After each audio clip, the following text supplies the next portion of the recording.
Dark patterns are essentially intentional design choices that are used to essentially sway a user to do something that they may not necessarily want to do, that benefits the company and not necessarily the user, right?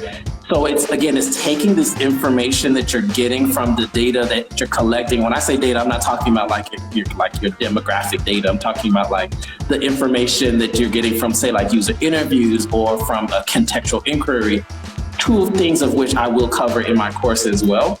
But getting that data and then translating that into something that, I see that people oftentimes spend a lot of time when they see this particular color, for example. So I'm going to implement that so that I can make sure that they are using a particular, getting particular information or downloading a document that I want them to download. If that's not something that they want to do, right? There's a way in which you can do this work and implement your UI in a way that supports the behavior that you're seeing from your user to help them and to help you as a business. But when you're doing it solely to help yourself as a company, that's when we get into something called dark patterns, right? When you're starting to add something into someone's checkout cart before they even had a chance to make that decision, that's a dark pattern.